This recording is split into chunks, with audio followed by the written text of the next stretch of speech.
Good evening. I now call to order the September 9th, 2024 meeting of the East Penn School District Board of School Directors. Will you now all please rise and follow me in the Pledge of Allegiance? Pledge allegiance to the flag of the United States of America and to the republic for which it stands, one nation, under God, indivisible, with liberty and justice for all.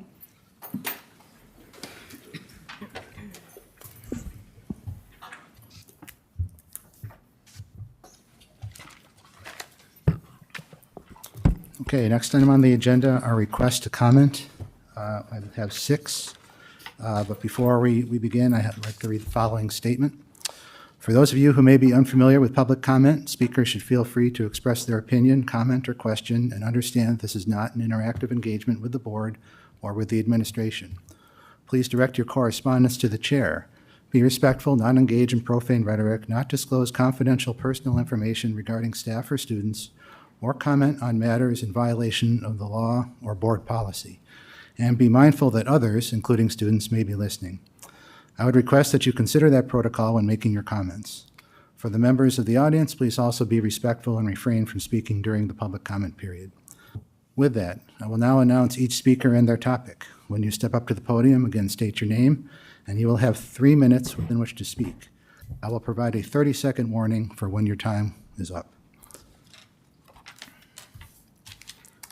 Okay, our first request to comment is from Susan Berger on ASA days off inequity.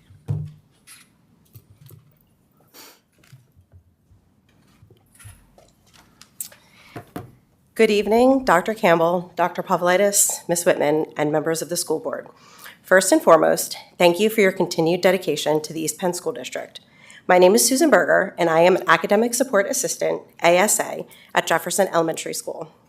I am the proud parent of an Emmaus alum, as well as a current Emmaus sophomore. I began working in this district in the fall of 2015. I familiarized myself with the system by subbing as an IA-SARA. I have made many connections and developed many relationships along the way. But in the fall of 2022, I proudly planted my roots at Jefferson. Being an ASA is an incredibly rewarding job. With that reward comes many responsibilities. Though our main role is teaching interventions to small groups of students throughout the day, we have many other duties. 3 times a year, we spend the better part of 2 weeks polling students for universal and inventory screenings. We partake in data analysis team meetings twice a year and provide input on what are best placed students. We prep and teach several interventions, using even more than our allotted prep time to ensure we are meeting our students' needs day in and day out. We maintain a roster of students, complete monthly progress monitoring, and provide biannual progress reports. Though we always ensure we follow intervention fidelity, we are always thinking outside the box and aiming to improve the growth of our students by meeting them where they need to be met. Currently, there are 43 ASAs employed by the district. While we are funded by Title I, we are EPSD employees in every sense of the word, except when it comes to overall compensation. For many years, the elementary ASA team worked 8:30 to 3:15, Monday through Thursday, and 8:30 to 11:30 on Fridays. Friday was a time for us to schedule appointments and take a much-needed mental health break. However, this school year, our schedule was shifted to accommodate the growth and change of the district. We now report Monday through Friday, 9 a.m. to 3:18 p.m., going from 8 hours of prep a week to just 2.5. Aside from the minor pay increase, what we expected in additional compensation due to the change in hours never came. While all of our support staff colleagues have paid personal days, holidays, emergency, and bereavement, we do not. Our district proudly prides itself on mental health awareness and self-care. However, we are only allotted 2 unpaid personal days. We have to pick and choose when we use these days, and when we do, we suffer the loss of pay. I even went without pay in February when I attended a family funeral. Though we feel valued and supported in our respectful buildings, as EPSD employees, we feel unseen. In a worst-case scenario, our support staff colleagues can take an additional 17 paid days per year. We understand that Title I funding can only cover so much, but our 5 paid sick days are insufficient. We ask that the district find room in the budget to afford the ASAs additional paid days. In closing, we truly love our jobs and can only hope that we can continue to improve upon ourselves while we foster the growth of our youngest students. Thank you for your time this evening and for your consideration of this matter. And as always, we remain East Penn proud. Okay, thank you.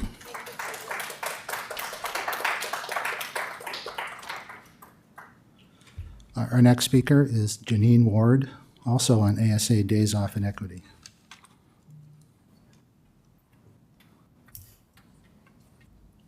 Good evening. My name is Janine Ward. I've been at Albertus Elementary as an ASA since 2018, and I just want to say I echo what Sue Berger had said in front of all of you, and I support and thank her for coming up here and bringing attention to this matter. Thank you. Good evening. All right, thank you. Our next speaker is Allison Evans, also on ASA Days Off and Equity. And Equity.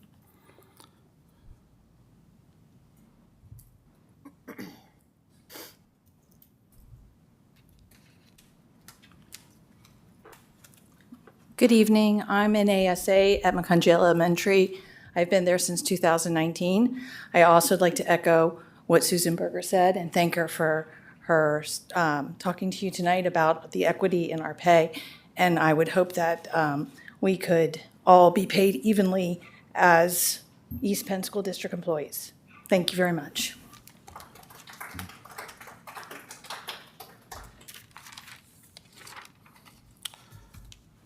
Our next commenter is Amy Riffle, also on ASA Days Off and Equity.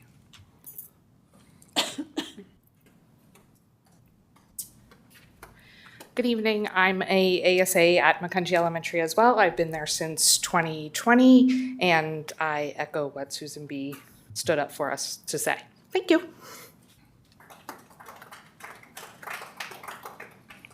Thank you. Our next commenter is Krista Candy. Did I say that right? Okay. She's also speaking on ASA Days Off and Equity. Hi, I'm Krista Candy, and I'm also an ASA at McCungie Elementary. I've been there since the fall of 2022, and I echo what Susan Berger said, and I thank you for your consideration. All right, thank you. Our last commenter tonight is Autumn Kelly on Middle School Math Policy 116.1.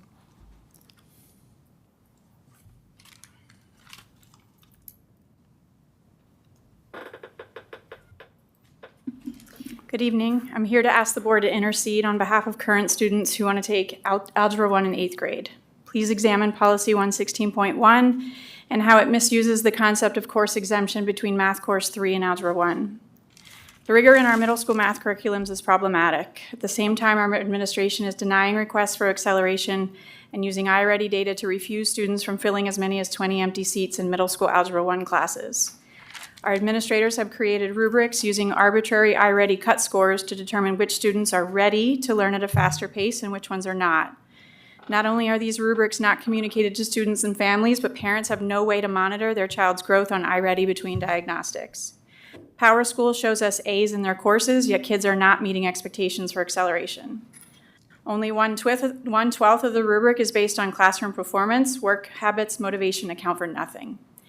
Anyone below the 85th percentile on iReady is forced to abide by Policy 116.1 to be able to take a course that is not too slow for them. This policy is illogical in this unique situation because a student must demonstrate mastery of Course 3 standards, of which between 70 and 80% are taught in the Algebra 1 curriculum. The remaining 20 to 30% have nothing to do with algebra. Please ask why we are using this policy that expects students to know a curriculum they are about to learn.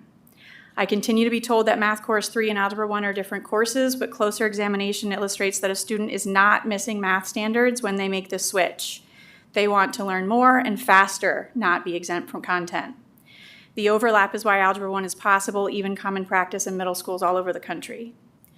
The district is aware of the demand for more rigor. Math courses 1, 2, and 3 move at nearly 1/3 the pace of high school math courses.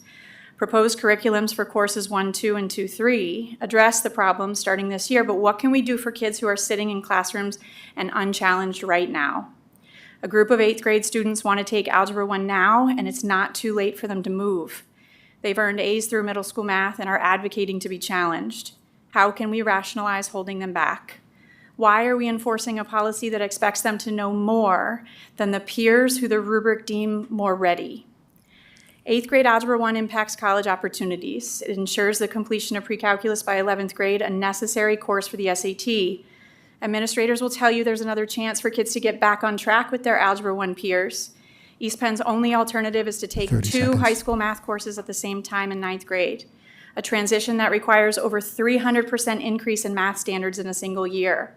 Why is the solution for kids they determined not ready to learn fast in 8th grade to learn at a collegiate level pace in 9th? We are a reputable school district and we want kids to seek academic challenge. Why are we leaving empty seats in these classes? Why would we hinder college opportunities or discourage middle school kids who are courageous enough to ask for a better education? Thank you. Okay, thank you, Ms. Kelly.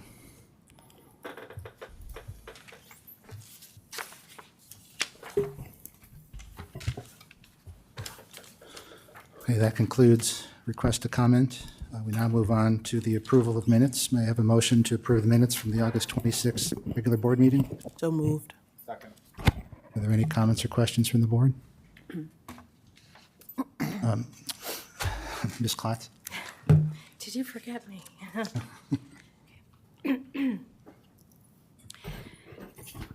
As of 1:45 p.m. today, our country has had 20 school shootings, leaving 50 people dead or injured by guns in school just this year, per USA Today. On September 6th, a 16-year-old girl at Appalachia High School in Georgia texted her mama during the school shooting, writing, "I know I've not been a perfect daughter. I love you. I'm sorry. In no world is this okay." No matter our politics, race, religion, sexuality, no matter what, we want our children, and they are all our children, teachers and administrators, to be safe in school. East Penn takes school safety seriously. School fights are down from prior years, and when they happen, they are quickly handled, no matter what you may see or hear. We have SROs, we have administration and teachers that work hard, so hard, to help the students get the emotional support they need. We have Safe to Say, a Pennsylvania program that allows anyone to report a threat or a problem.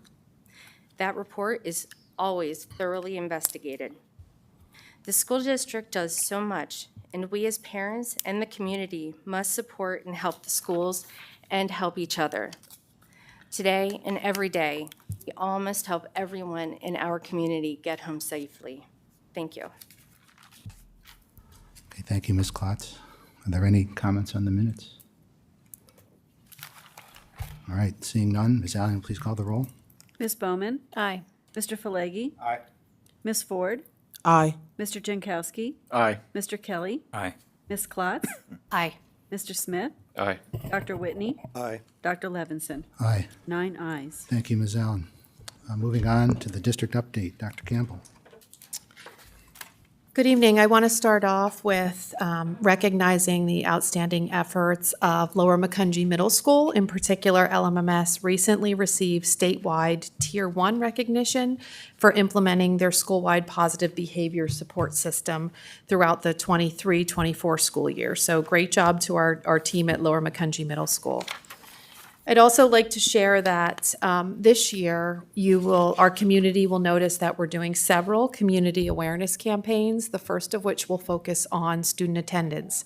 As we all know, there's really an undeniable body of research about the fact that strong attendance is a cornerstone of student success. Students must be here and actively participating to realize those tremendous benefits of that's happening in our classrooms every day. And so I ask our community to please be very attentive to our community awareness campaign that encourages regular daily attendance for all of our students. The campaign is entitled Strive for 5. We recognize that there are times when students are ill, and certainly they should be at home recovering. There might be other unforeseen circumstances that warrant an absence, but we're really asking for our students as well as our families to encourage consistent daily attendance, and when an absence from school is necessary, that it actually is fewer than 5 fewer than 5 school days.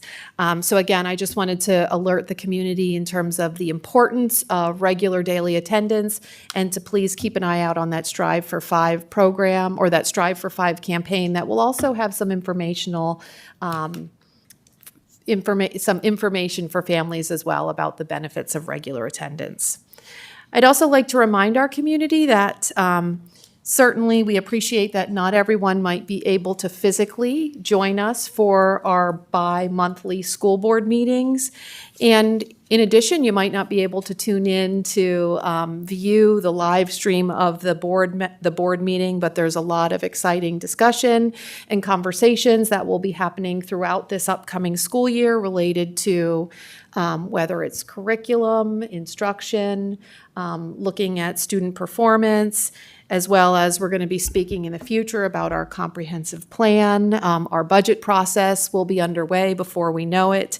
And so each day or several days following a board meeting, we do actually attempt to provide an abbreviated version of the topics that have been discussed at the board meeting. Those are referred to as our school board meeting highlights.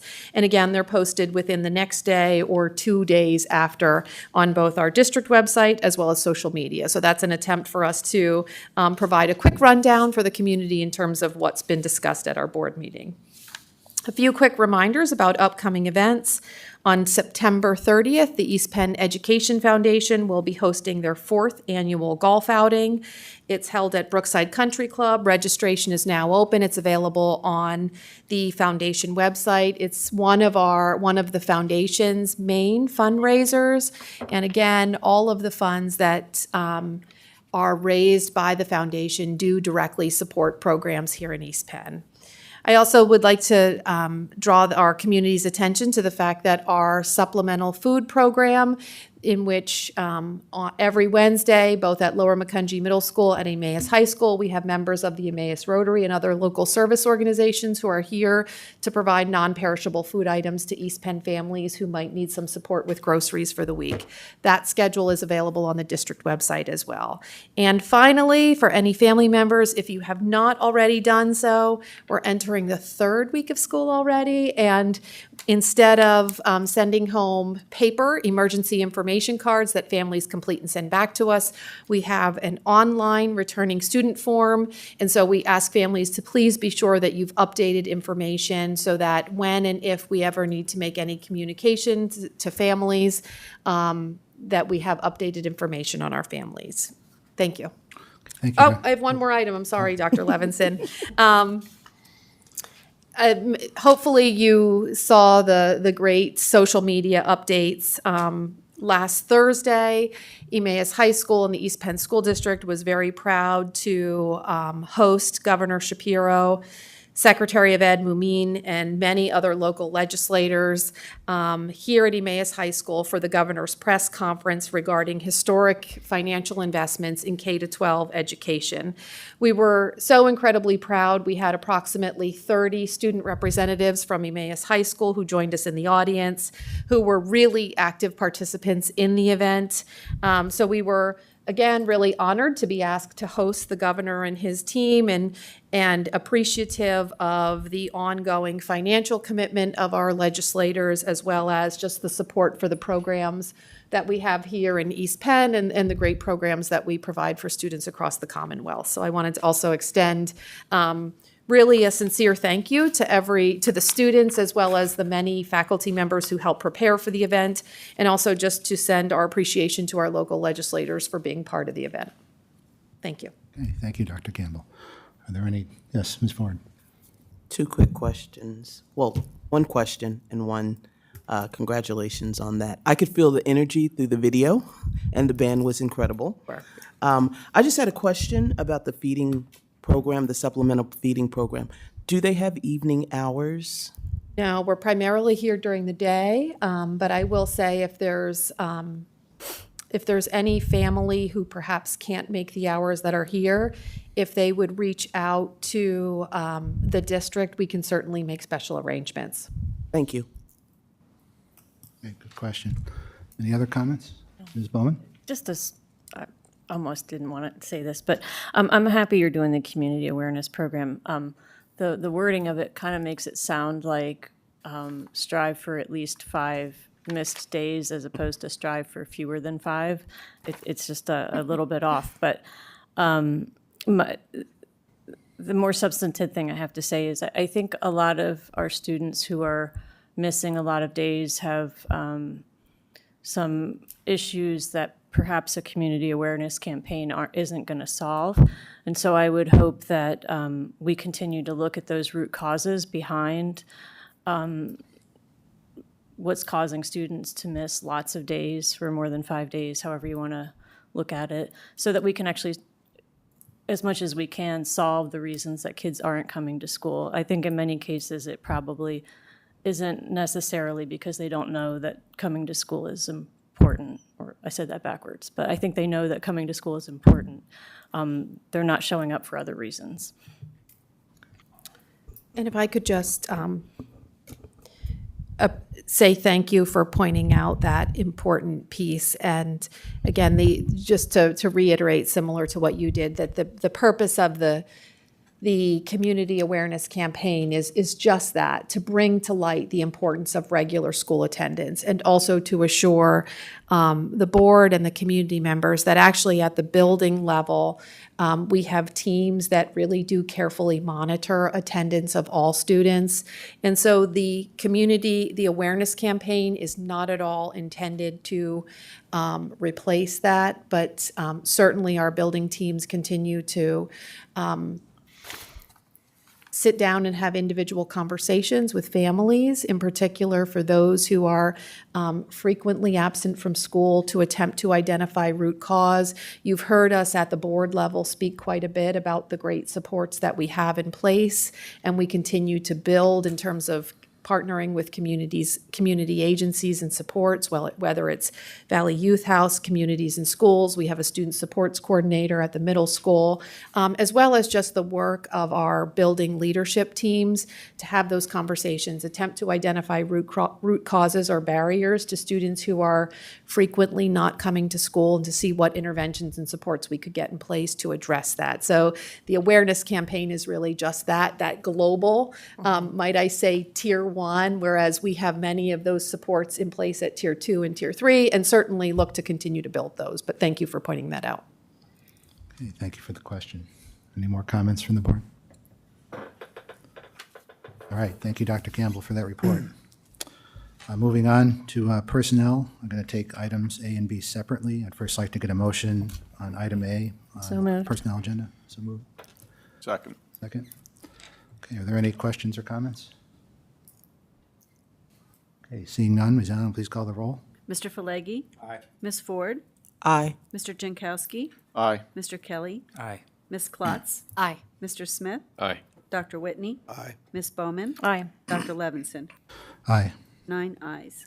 Thank you, Ms. Allen. I believe Dr. Campbell has something she'd like to. I do. We have one of our newest members of our administrative team who's here with us this evening. In particular, the board just approved the hire of Mrs. Allison Bukhari, who will be joining us in just a few weeks as our supervisor of special education at the high school level. And so she certainly has a breadth of leadership experiences in the area of special education, including the Allentown School District. Currently, she's at the Carbon-Lehigh Intermediate Unit, and so we certainly feel very fortunate that she has chosen to make her new home with us here in East Penn in the very near future. So, Allison, it's one of our traditions that we invite you to come up and just come around and shake the boards, introduce yourself to each of our board members. You are not expected to say anything, so don't worry. Please come up, yeah.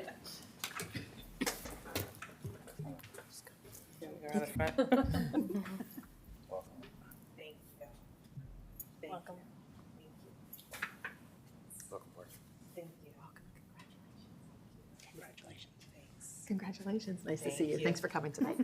Congratulations and welcome. Thank you. Congratulations. Thank you so much. Thank you. Congratulations. Thanks. Thanks. I'm looking forward to it. and thank you for being here tonight. Okay, next item under personnel is item B. After passing the collective bargaining agreement with the East Bend Education Association, we determined that there were some minor errors and omissions in the contract. This motion is designed to make sure that we document these minor changes are being made to the agreement and they'll be incorporated thus. May I have a motion to accept these corrections? So moved. Second. Okay, are there any comments or questions from the board? Seeing none, Ms. Allen, please call the roll. Ms. Ford? Aye. Mr. Jankowski? Aye. Mr. Kelly? Aye. Ms. Klotz? Aye. Dr. Smith? I'm sorry. I think I did that before. Mr. Smith? Aye. Dr. Whitney? Aye. Ms. Bowman? Aye. Mr. Falegi? Aye. Dr. Levinson? Aye. 9 ayes. Thank you, Ms. Allen. See how I looked at you? Dr. Levinson, can I ask a quick question of Dr. Campbell? Obviously, the ASAs are really important for us, and it seems to fall into this personnel level, but can you reach out? Could you speak into the microphone, please? Oh, sorry. Can you reach out to Ms. Berger again and kind of clarify for the ASAs any difficulties that she's having and hear her? Yeah, Sure, I believe members of administration met last week, but I can certainly follow up. thank you. Okay, thank you. All right, next item on the agenda is business operations. If there are no objections, I'd like to take items A through C together. May I have a motion? So moved. Second. Are there any comments or questions from the board? Okay, seeing none, Ms. Allen, please call the roll. Mr. Jankowski? Aye. Mr. Kelly? Aye. Ms. Klotz? Aye. Mr. Smith? Aye. Dr. Whitney? Aye. Ms. Bowman? Aye. Mr. Falegi? Aye. Ms. Ford? Aye. Dr. Levinson? Aye. 9 ayes. Thank you, Ms. Allen. Next item on the agenda is curriculum educational conferences. May I have a motion? So moved. Second. Any comments or questions from the board? Okay, seeing none, Ms. Allen, please call the roll. Mr. Kelly? Aye. Ms. Klotz? Aye. Mr. Smith? Aye. Dr. Whitney? Aye. Ms. Bowman? Aye. Mr. Falegi? Aye. Ms. Ford? Aye. Mr. Jankowski? Aye. Dr. Levinson? Aye. 9 ayes. Thank you, Ms. Allen. Next is policy, third reading for the new policies and update of current policies. That's my understanding. There were no changes from the second reading. Would administration like to say anything before I call a motion? Okay, with no further comment, I may have a motion to adopt the new policies and updates. So moved. Second. Are there any comments or questions from the board? Seeing none, Ms. Allen, please call the roll. Ms. Klotz? Aye. Mr. Smith? Aye. Dr. Whitney? Aye. Ms. Bowman? Aye. Mr. Falegi? Aye. Ms. Ford? Aye. Mr. Jankowski? Aye. Mr. Kelly? Aye. Dr. Levinson? Aye. 9 ayes. Thank you, Ms. Allen. Next item is under legislation, the 2025 PSBA slate of candidates. As a matter of something to note, the board will be voting on the list that's included in the agenda of candidates as proposed. May I have a motion? So moved. Second. Are there any comments or questions or objections from the board? It's always nice to see willing volunteers to help out with PSBA. All right, seeing no questions, Ms. Allen, please call the roll. Mr. Smith? Aye. Dr. Whitney? Aye. Ms. Bowman? Aye. Mr. Falegi? Aye. Ms. Ford? Aye. Mr. Jankowski? Aye. Mr. Kelly? Aye. Ms. Klotz? Aye. Dr. Levinson? Aye. 9 ayes. Thank you, Ms. Allen.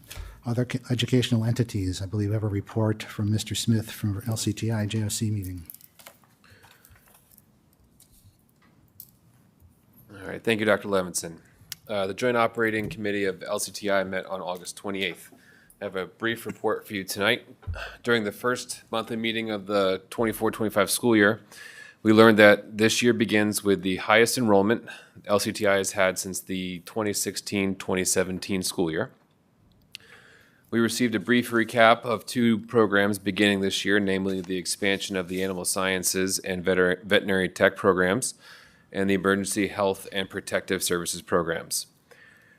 We heard from an amazing LCTI student, Braden Arnold, who is a Northern Lehigh student who studied small engines and recreational vehicle repair at LCTI. He earned gold in the Motorcycle Service Technology Contest at Skills USA Nationals that was held in Atlanta. We also approved the hire of a new academic principal, Michael Stroll, who comes to LCTI with experience as a teacher and assistant principal at the primary and secondary levels. And finally, my last update for tonight is to please mark your calendars for this year's open house, which will be held on November 14th from 6 to 8 p.m. And that concludes my report. Thank you, Mr. Smith. Are there any comments? Ms. Ford? Just a quick question. You had said that this was the highest enrollment. Did we contribute? Did East Penn contribute to that increase? I don't idea? have the exact numbers in front of me right here, but I mean, enrollment certainly increased across the board, and we are a large driver of that. I don't have the exact numbers yet, but I can get those to you if you're curious. I am curious. Thank you. Awesome. Thank you for the question. Any additional comments or questions from the board? Thank you, Mr. Smith. Moving on to announcements, the board met in executive session this evening to talk about personnel matters. Our next regularly scheduled board meeting is on Monday, September 23rd at 7:30 p.m. in this room.